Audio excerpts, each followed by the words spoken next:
성탄주의를 맞이해서 구원자 예수의 오심을 방해하는 성경에 나타난 마귀의 대적들이라는 제목으로 같이 말씀을 선고하겠습니다.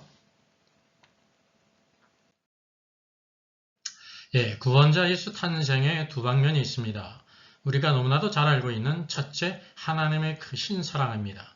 요한복음 3장 16절에 나타난 것처럼 하나님의 크신 사랑이 독생자 예수 그리스도께서 죄인들을 구원하시기 위해서 이 땅에 오신 것으로 나타났습니다. 그 이면에 있는 중요한 일들이 있습니다. 둘째가 구원자가 오시는 것을 방해하는 마귀의 대적들이 있었다는 것입니다. 즉 다시 말하면 마귀의 숨겨진 음모와 비밀들이 있었다는 사실이죠. 오늘의 말씀 바로 이 방면을 중점으로 해서 같이 살펴볼까 합니다. 히브리서 2장 14절과 15절 같이 한번 성경을 읽겠습니다. 자녀들은 혈과 육에 속하였음에 그도 또한 같은 모양으로 혈과 육을 함께 지니심은 죽음을 통하여 죽음의 세력을 잡은 자 곧 마귀를 멸하시며 또 죽기를 무서워하므로 한평생 매여 종노릇 하는 모든 자들을 놓아주려 하심이니라고 말씀하고 있습니다. 예수 그리스도의 탄생은요, 우리들과 같이 자녀들과 같이 혈과 육에 속한 것이었습니다. 혈과 육에 속한 것은 그리스도께서 우리 죄를 대신 지시고 죽기 위한 것이었습니다. 주님이 육신을 입지 않으신다면 우리 죄를 대신하여 죽으실 수 없고 따라서 우리를 구원하실 수 없었다는 것입니다. 그런데 그 목적을 히브리 성경은 말씀하고 있습니다. 죽음의 세력을 잡은 자, 곧 마귀를 멸하시며 오늘도 예수 그리스도께서 우리를 죄 가운데 구원하시기 위해서 적극적인 면이 있을 뿐만이 아니라 우리가 죽음의 세력을 잡은 자, 마귀로부터 구원받아야 될 필요가 있다는 것을 성경이 말씀해주고 있단 말이죠. 우리가 이 말씀을 통해서 성경에 나타난 마귀의 숨겨진 음모와 비밀들이 어떤 일이 있었는지를 우리가 살피면서 하나님의 크신 계획 가운데 온전히 알아서 이 시대에 쓰임받는 저와 여러분 되기를 주님의 이름으로 부탁드리겠습니다. 본문의 말씀은 사람의 타락으로 시작합니다. 아담이 타락한 후에 눈이 밝아졌습니다. 자기의 벗은 것을 깨달았고 무화과 나무 잎으로 치마를 만들어 가렸습니다. 이것이 인간이 최초로 만든 작품, 옷의 발명이에요. 그건 죄의 수치와 그 모든 부끄러움을 가리기 위한 것이었죠. 그때 바로 여호와께서 동산을 거니시면서 이제 여호와의 소리를 아담이 듣게 됐는데 아담과 여자가 여호와의 낯을 피하여 동산 나무에 숨었습니다. 그게 죄의 장벽이 있었기 때문이죠. 여호와 하나님께서 그들을 부르셨습니다. 내가 어디 있느냐? 그럼 하나님의 부르심은 좋은 것입니다. 그래서 내가 하나님의 소리를 듣고 내가 벗었으므로 두여 숨었나이다. 아담이 대답했어요. 이렇게 대답할 수 있는 것이 여러분 좋은 일이에요. 그리고 또 이제 여호와께서 아담에게 물으십니다. 누가 너의 벗음을 알렸느냐? 내가 내게 먹지 말라 명한 그 나무 열매를 내가 먹었느냐? 또 물으세요. 이 묻는 것이 바로 여러분 하나님 우리를 사랑하신다는 증거입니다. 그래서 아담이 대답할 기회를 줬습니다. 하나님이 주신 여자가 그 열매를 줌으로 내가 먹었습니다. 그래서 책임 전가죠. 죄의 성격은 책임을 전가해요. 이거는 이제 부정적인 거예요. 왜? 죄로 오염됐기 때문에.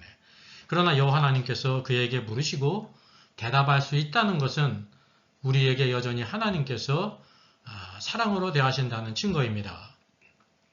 이번엔 둘째 여자에게 여호와께서 묻습니다. 여자에게 묻는 것도 좋은 일이에요. 내가 어찌하여 이렇게 하였느냐 물으셨습니다. 그러니까 이제 여자가 또 대답할 기회가 있었죠. 여자가 여호와께 대답합니다. 뱀이 나를 꿰물어 내가 먹었습니다. 여자는 또 뱀에게 책임을 전가했어요. 이게 이제 죄의 성향인데 또 한편으로 하나님이 하신 것 부르시고 대답할 기회를 주신 것은 여전히 우리에 대해서 하나님이 변함없이 사랑하신다는 증거라는 것을 우리가 알게 됩니다. 그래서 여호와께서 이제 뱀에게 물으세요. 중요한 사실은 아담에게 했듯이 여자에게 했듯이 뱀에게는 묻지도 않으시고 즉시 저주를 선포하셨다는 거죠.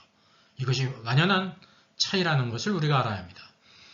같이 읽습니다. 여호와 하나님이 뱀에게 이르시되 내가 이렇게 하였으니 내가 모든 가축과 들의 모든 짐승보다 더욱 저주를 받아 배로 다니고 살아있는 동안 흙을 먹을지니라 말씀하셨습니다. 여러분, 오늘의 말씀은 뱀에게 주시는 말씀인데, 이 뱀에 대한 저주는 짐승인 뱀에 대한 것이 아니라 옛뱀 마귀에게 주신 것이라는 것을 기억할 필요가 있어야 돼요. 그래서 여호와 하나님은 뱀을 저주하시면서 여자와의 관계와 그 여자의 후손에 대하여 이렇게 선포하셨다고 하는 사실입니다. 15절 중요한 말씀이죠. 같이 읽습니다. 내가 너로 여자와 원수가 되게 하고 내 후손도 여자의 후손과 원수가 되게 하리니 여자의 후손은 내 머리를 상하게 할 것이요 너는 그의 발꿈치를 상하게 할 것이니라 라고 선포하셨습니다. 이 뱀에게 저주를 하셨어요. 그러면서 동시에 여자에게 기쁜 소식, 복음을 전하셨어요. 그 내용이 바로 무엇입니까? 여호와 하나님께서 죄를 지은 타락한 여자를 뱀과 같은 부류로 취급하지 않으셨다는 사실. 이게 여러분 복음이에요. 또 적극적으로 뱀과 여자를 원수되게 하신다는 사실입니다. 여러분, 이게 복음이에요. 그래서 결국 원수가 되게 함으로 말미암아 뱀의 후손과 여자의 후손도 원수가 되게 하신다는 사실이죠. 이게 우리가 잘 알다시피 원시복음 첫 번째 복음이에요. 여호와 하나님께서 뱀을 저주하시면서 이렇게 여자에게 복음을 전하셨습니다. 오늘 하나님의 모든 말씀은 우리에 대해서 기쁜 소식이라는 것을 알게 된다는 사실이죠. 하나님의 모든 말씀은 저와 여러분들에게 기쁜 소식입니다. 항상 오늘도 하나님의 말씀에 귀를 기울이고 그 말씀을 따라 살게 될 때 하나님께서는 우리에게 기쁜 열매, 아름다운 열매를 주신다는 것입니다. 그래서 이게 우리가 성경이란 무엇이라는 것을 알 수가 있냐면 성경은 첫째, 여자의 후손과 뱀의 싸움이에요. 마귀와의 싸움이에요. 또 둘째, 여자의 후손을 잉태할 여자가 있지 않습니까? 여자와 뱀의 후손이 원수가 되게 하는데 여자의 후손을 잉태할 여자, 교회와 뱀의 후손인 악한 자의 싸움이라는 사실입니다. 이것이 구약과 신약, 예수 그리스도께서 오실 때까지 계속해서 그럴 것입니다. 마지막 시대 대환란 때 사단의 화신인 적그리스도, 한 짐승인 적그리스도와 다른 짐승인 거짓 선지자가 수많은 사람들을 미혹해서 오늘도 하나님 백성들을 대적하고 그리스도를 대적하지 않습니까? 이게 다 뭐냐면 뱀의 후손들이라는 것입니다. 교회는 여자로서 오늘도 여자의 후손이라는 것, 여자의 후손이신 그리스도께 속한 교회, 오늘도 하나님의 교회라는 것을 기억할 필요가 있죠. 자, 성경에서 여자의 후손에 대한 그리스도의 탄생을 약속한 대표적인 말씀이 이사야 7장 14절입니다. 같이 읽습니다. 그러므로 주께서 친히 징조를 너에게 주실 것이라. 보라, 처녀가 잉태하여 아들을 낳을 것이요 그 이름을 임마누엘이라 하리라 그랬습니다. 메시아이신 그리스도께서 처녀의 잉태를 통해서 오신다고 약속하신 거예요. 그리고 그 이름에 대해 예언했어요. 임마누엘, 하나님이 우리와 함께 계시다. 이것이 복음이라는 사실이죠. 그 결국 마태복음 1장 그리스도의 계보가 나오는데 거기에 바로 계보의 마지막 그리스도의 탄생이 언급돼서요. 1장 16절 같이 읽습니다. 야곱은 마리아의 남편 요셉을 낳았으니 마리아에게서 그리스도라 칭하는 예수가 나시니라. 여기 마리아는 처녀였다 말이죠. 마리아가 처녀가 아니었다고 하면 예수님께서 오실 수가 없으세요. 처녀에게 오셨다는 것은 바로 무엇이냐면 성령으로 잉태되었다는 것을 말하죠. 여러분, 처녀가 아이를 낳을 수 없습니다. 근데 마리아가 처녀로서 그리스도를 잉태한 까닭은 성령으로 말미암아 잉태되었다는 거예요. 예수 그리스도는 완전한 사람이시면서 완전한 하나님이세요. 그래서 유일한 우리의 중보자가 되심을 우리가 믿어야 할 점이 있습니다. 이것이 우리에게 기쁜 소식입니다. 오늘도 성탄을 맞이하면서 오늘도 참 사람으로서 참 하나님이 이 땅에 오신 것, 우리를 구원하시기 위해서 오신 자예요. 오신 분이세요.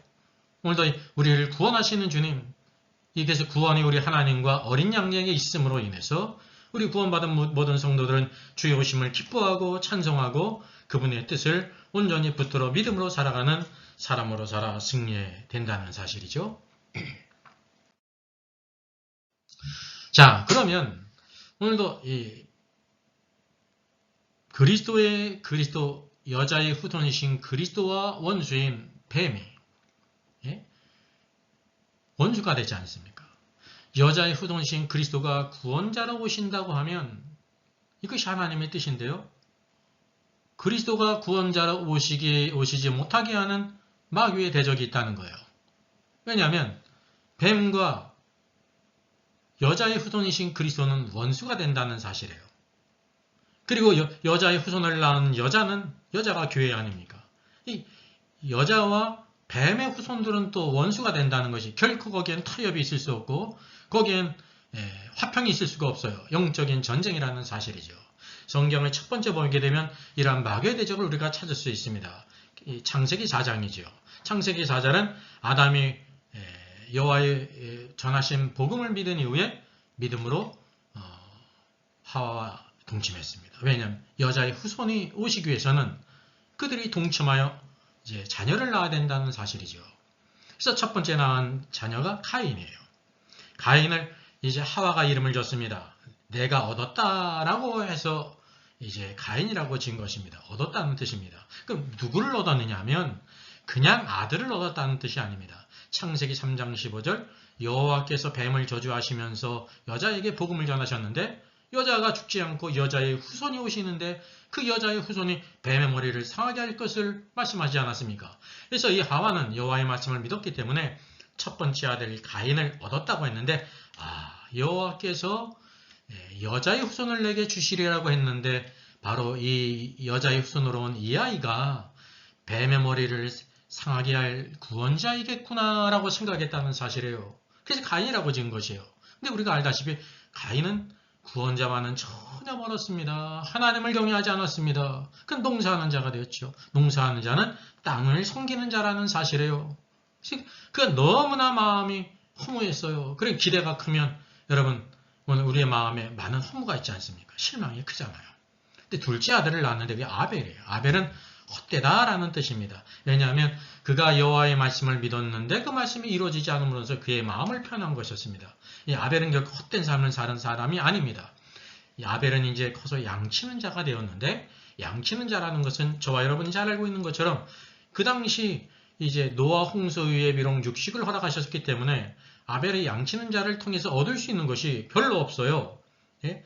고기를 먹을 수도 없어요. 그저 얻는다는 것은 양의 젖이나 양의 털이라는 사실이죠. 이게 대부분의 모든 이 양의 고기는 누구를 위한 것이냐면 내가 아빠가 타락했고 나도 타락했는데 여호와 하나님께 나가기 위해서는 반드시 피가 있는 제물이 있어야 여호와께 나간다. 여호와께서 우리를 받으신다 라고 해서 양치는 자가 되었다는 사실이에요.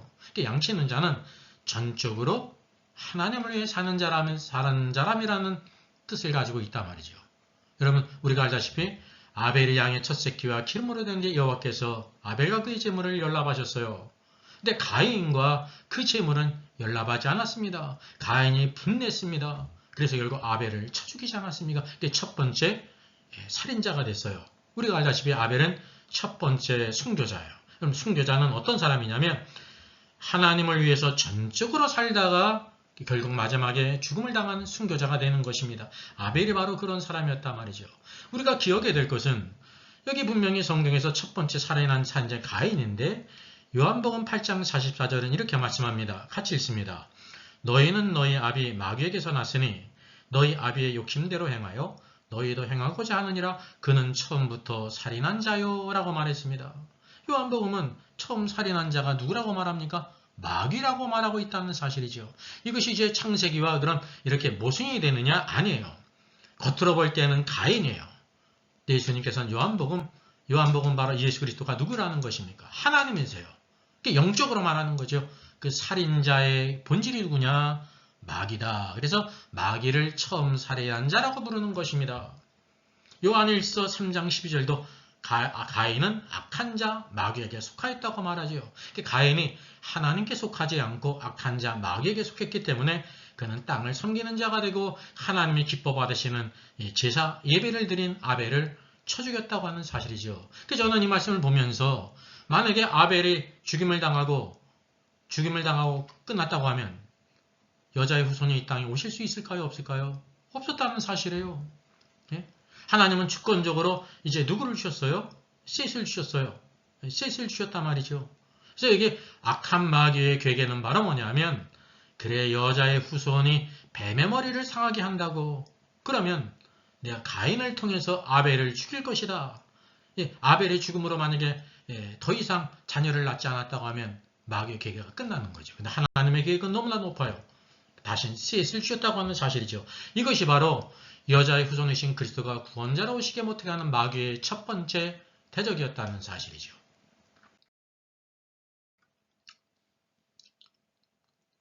둘째 마귀의 대적이 있습니다. 창세기 6장은 이렇게 말씀합니다. 같이 한번 성경 읽겠습니다. 사람이 땅 위에 번성하기 시작할 때에 그들에게서 딸들이 나니 하나님의 아들들이 사람의 딸들의 아름다움을 보고 자기들이 좋아하는 모든 여자를 아내로 삼는지라. 여호와께서 이르시되 나의 영이 영원히 사람과 함께하지 아니하리니 이는 그들이 육신이 됨이라. 그러나 그들의 날은 120년이 되리라 하시니라. 당시에 땅에는 네피림이 있었고 그 후에도 하나님의 아들들이 사람의 딸들에게로 들어와 자식을 낳았으니 그들은 용사라. 고대 명성이 있는 사람들이었더라 라고 말씀하고 있습니다. 이 사람이라는 것이 아담이라는 뜻이에요. 아담을 번역하면 사람이에요. 아담이 이제 땅에서 번성하기 시작했습니다. 그래서 그들에게 딸들도 많이 낳았어요. 아들도 낳고 딸들이 많이 낳았어요. 그때 하나님의 아들들이 사람의 딸들의 아름다움을 보고 자기의 좋아하는 모든 여자를 열이든지 백이든지 수많은 여자들 다 아내로 삼아서 이제 그들이 자녀를 낳았다는 사실이에요. 그게 중요한 것이 하나님의 아들들이 누구냐라고 말할 때 하나님의 아들들은 천사들을 가리키는 것입니다. 천사들. 그래서 이 내용에 대해서는 워킹 바이블 이제 네피림에 대한 51번, 52번 영상을 참조하시면 되겠습니다. 이 하나님의 아들들, 성경에서 하나님의 아들이라고 부른 자는 천사밖에 없어요. 욥기 성경에도 그렇고, 믿는 하나님을 경외하는 자를 하나님의 아들이라고 말하고, 하나님을 경외하지 않는 가인의 자손은 사람의 딸이라고 말하는 경우가 없습니다.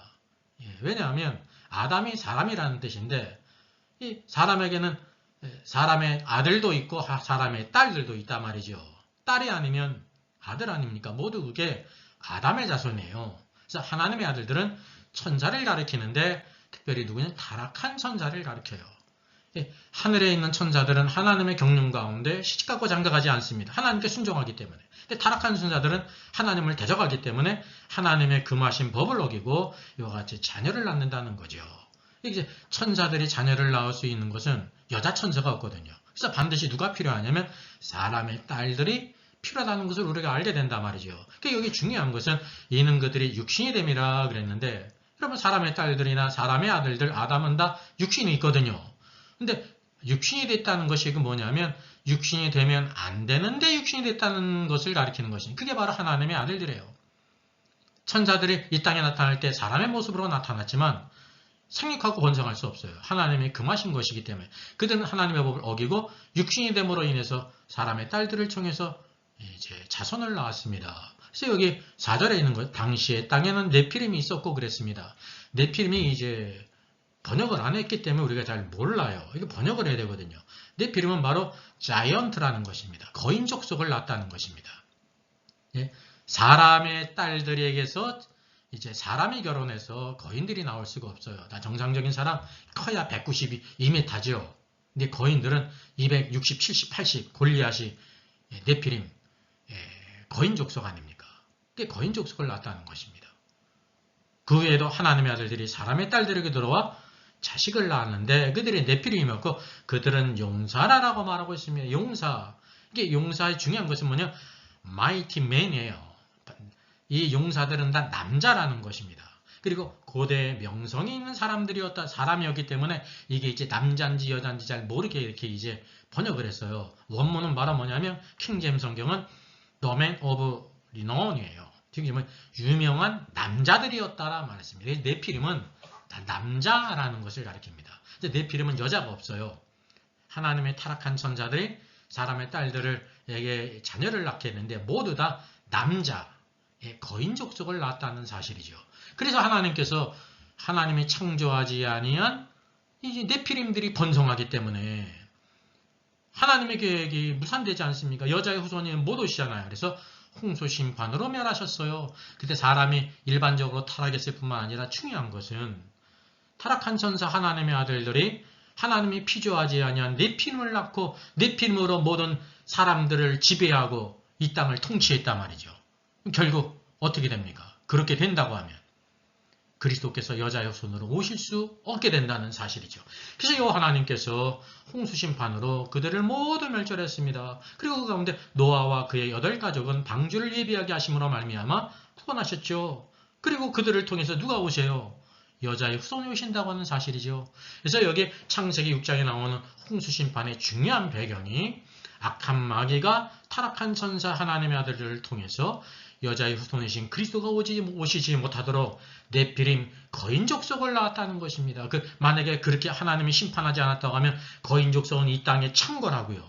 이 땅에 있는 사람 족속은 어떻게 됩니까? 다 쪼그라들고 그리고 그들의 노예로 전락해서 결국 하나님의 여자의 후손이신 그리스도가 이 땅에 오시지 못한다는 사실이죠. 그래서 하나님은 주권적으로 이와 같이 역사하셨습니다.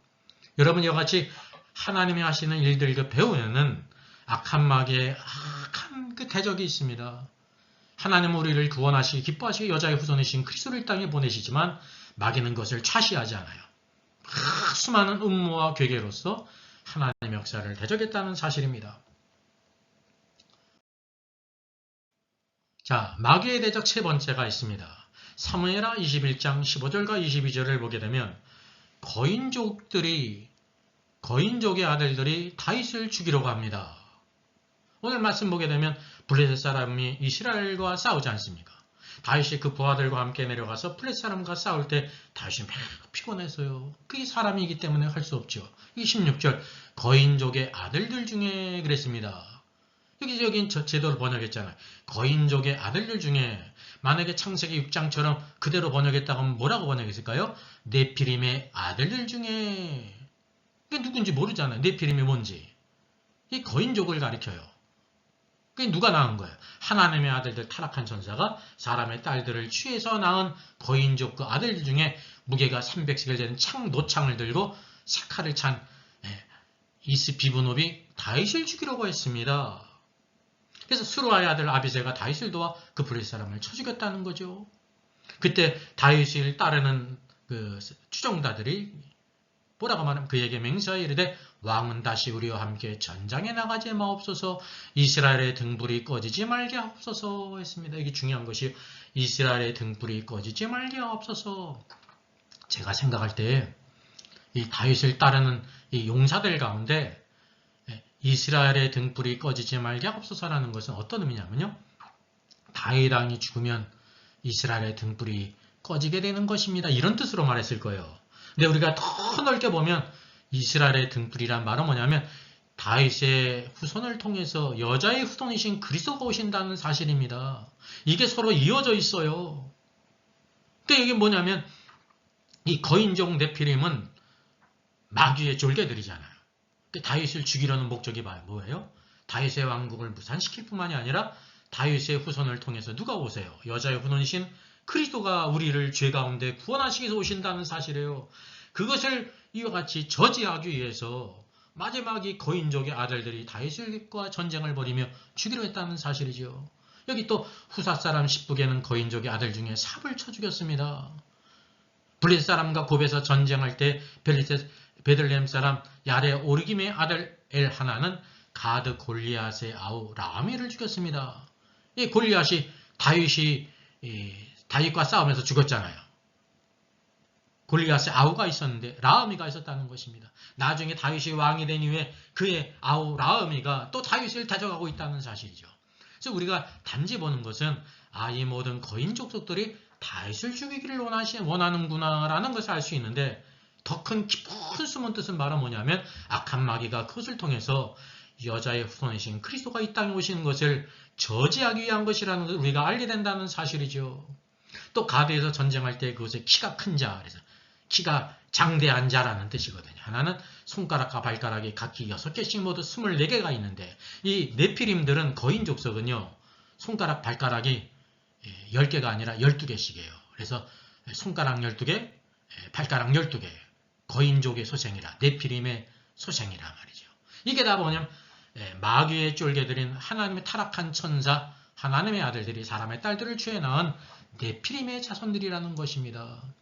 그래서 22절 네 사람 가드의 거인족의 소생이 다윗의 손과 그의 부하들의 손에 다 넘어졌더라 라고 말씀하고 있습니다. 오늘도 하나님의 백성들이 마귀의 역사를 대적하지 못할 때 홍수 심판도 마찬가지잖아요. 하나님이 심판하셨지 노아가 심판한 게 아니에요. 근데 여기 보게 되면 다윗이 왕국을 이루고 그의 모든 용사들이 있게 될 때 하나님께서 주권적으로 이 거인족을 심판한 것이 아니라 다윗과 그 함께한 용사들을 통해서 심판하셨다는 이게 바로 여러분 교회의 영광입니다. 이게 교회의 영광이에요. 이 땅에 하나님의 왕국을 위해서 싸우는 누군가가 있다고 하는 사실이죠. 오늘도 우리가 이 시대에 그런 사람이 된다는 사실을 기억할 필요가 있습니다. 다윗의 마귀의 대적 네 번째예요.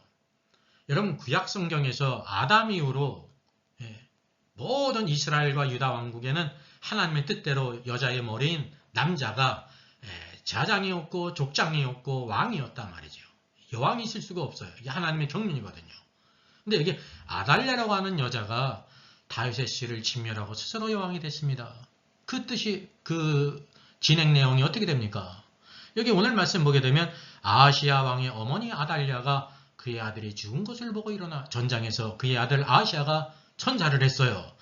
슬퍼야 될 거 아닙니까? 근데 그 아달랴는 슬퍼하기는커녕 어디로 달려갔냐면 왕의 아들들, 자기의 손주들이 있는 방으로 달려가서 모두 다 진멸했어요. 모두 다 멸절시켰어요. 근데 그때 요람의 왕의 딸 아시아의 노이 여호세바가 요아스 왕자를 몰래 빼내서 숨겼고 여호와의 성전에서 6년을 숨겼다는 사실입니다. 아달랴는 모두 죽은 걸로 생각했겠죠. 이 모친 아달랴가 왕의 아들들을 멸절했어요. 자신의 손주예요. 왜 그랬을까요? 자, 의문이 아닙니까?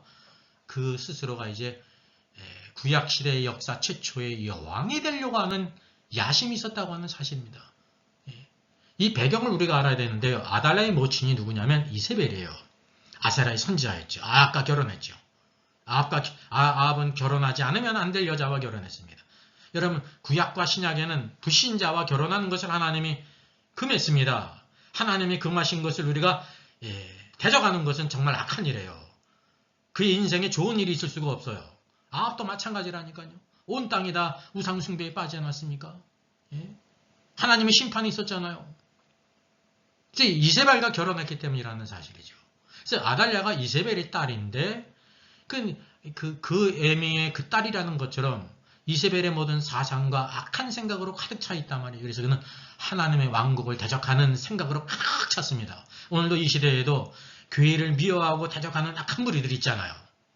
정말 있습니다.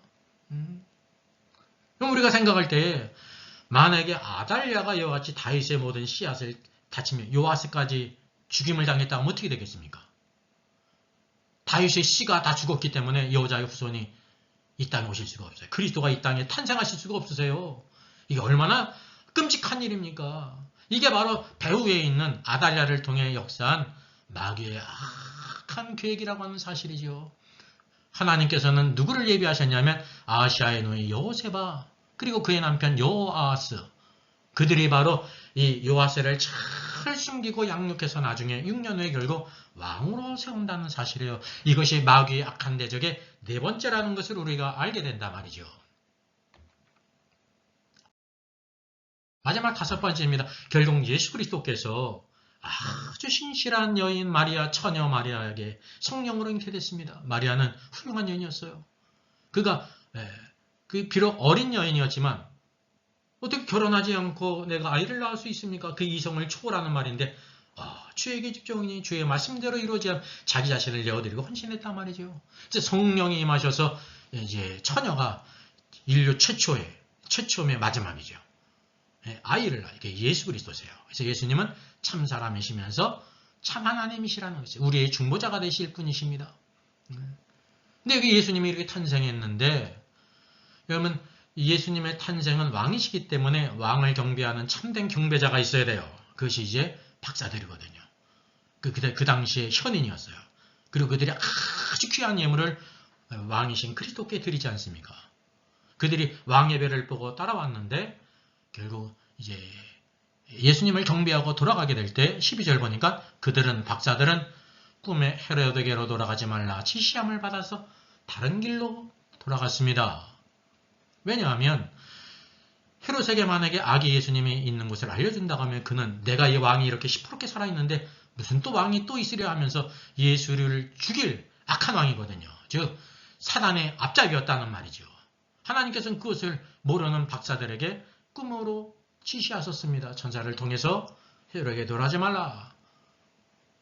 그들이 떠난 후에 또 주의 사자가 요셉에게 현몽했죠. 왜냐하면 헤롯에게 아기 예수님의 거처를 알려주지 않는 것도 필요하지만 그 결국 박사들이 오지 않게 될 때 그 지역에 있는 모든 아이들을 죽일 거 아니잖아요. 예수님과 요셉은 여전히 위험지역에 있는 것입니다. 또 한편으로 적극적으로 주의 천사가 요셉에게 현몽했습니다. 헤롯 왕이 아기를 죽이려고 하니 애고로 피하라. 이건 요셉 입장에서 얼마나 뜬금이 없는 말이에요. 응? 왕이 이름도 없는 천한 또 그 시대에 이제 목수였기 때문에 일반적으로 천한 사람 아닙니까? 이름도 없는 사람 아기를 죽이려고 한다더니 믿지 않을 수도 있잖아요. 근데 요셉은 신실한 사람이었고 경건한 사람이었기 때문에 하나님의 준엄한 경고를 잘 깨달았습니다. 즉시 그 아내 마리아와 함께 일어나서 애굽으로 피했다는 말이죠. 그래서 결국은 뭐냐면 아기 예수님께서 헤롯에게 죽임을 당하는 것을 피하게 하셨다고 하는 사실입니다. 이와 같이 악한 마귀가 헤롯을 통해서 여자의 후손이신 그리스도를 죽이려고 했다는 사실을 우리가 알게 된다는 사실이요. 물론 이 마태복음 2장에서는 마귀라는 것이 나오질 않아요. 헤롯의 역사만 나와요. 근데 우리가 알다시피 가인이 첫 번째 살인한 자였는데 요한복음 8장은 44절은 누구라고 말해요? 처음 살인한 자 마귀다. 여러분 처음 거짓말을 한 자가 누구예요? 뱀이에요. 뱀. 여자에게 거짓말을 하지 않았습니까? 근데 요한복음 8장 44절 거짓의 아비가 누구라고 말합니까? 마귀라고 말하는 것입니다. 이게 영적인 실제라 말이죠. 그래서 이와 같이 하나님의 크신 구원의 계획이 면밀하게 한편으로 흐르고 있지만 그 배후에는 여자의 후손이 그리스도께서 이 땅에 오시지 못하게 한 마귀의 악한 역사가 그의 하수인들 헤롯을 통해서 가인을 통해서 아달랴를 통해서 수많은 악한 자들을 통해서 역사했다는 것을 우리가 보게 됩니다. 또 한편으로 해서 선지자의 예언을 다 성취했다고 하는 사실이에요. 여러분 이런 많은 악한 마귀의 대적이 있었는데 하나님께서 어떻게 역사하셨어요? 하나님의 계획 가운데 경건하게 준비된 자, 신실한 자들을 통해서 이와 같이 아기 예수님께서 잉태하시고 구속자의 길을 가시는데 돕는 자로서 사역자로 쓰임 받았다는 것입니다. 말씀을 맺겠습니다. 죄인들을 구원하시려는 하나님의 계획과 마귀의 대적을 깨트리는 믿음의 사람들, 하나님의 위대하신 계획 가운데 반드시 이 땅에 마귀의 대적을 깨트리며 하나님의 역사를 완성할 믿음의 사람들이 필요하다는 사실이죠. 여러분 저와 여러분이 성탄절을 맞으면서 하나님의 놀라운 계획을 다시 한번 깨달을 뿐만 아니라 그 숨겨진 악한 마귀의 괴계들, 하나님의 역사를 다져가는 악한 마귀의 대적들이 있었다는 것도 우리가 볼 수 있어야 되고요. 또한 이와 같이 아벨처럼 하나님께 절대적으로 사는 사람, 양치는 사람으로 살아야 된다는 거죠. 홍수 심판 때 방주를 예배했던 노아와 노아의 8가족처럼 하나님 앞에 구별되인 사람, 하나님 앞에 의로운 사람, 그렇게 살아야 된다는 것입니다. 다윗 시대에 여러분 골리앗의 아우 라미를 비롯해서 많은 거인족 속의 아들들이 다윗과 그 모든 사람들을 죽이기 위해서 마지막으로 대적하지 않습니까? 그때 누가 있어요? 다윗뿐만 아니라 다윗과 함께 싸웠던 많은 용사들이 있었습니다. 여러분 저와 여러분이 이 시대에 오늘도 이와 같은 그와 같은 용사로 쓰임받게 될 때 하나님의 구원의 역사를 가져오는 축복자가 되는 것입니다. 아달랴가 다윗의 모든 후손들 씨앗들을 다 죽일 때 요아스가 이렇게 구사일생으로 구출됐어요. 누구 때문에? 여호야다와 여호세바. 이거 믿음의 사람들이 필요하다는 사실이죠. 마지막으로 예수님께서 이 땅에 잉태되셨어요. 주님이 잉태되었어도 끝까지 헤롯이 아기 예수님을 죽이기 위해서요. 괴계를 쓰지 않습니까? 그래서 아기와 마리아를 인도한 요셉, 경건한 사람, 인도자 요셉. 오늘도 교회는 바로 이런 인도자와 그 신실한 마리아와 같은 성도들, 여호야다와 여호세바 같은 아름다운 성도들, 다윗과 그의 용사들이 필요하다는 사실입니다.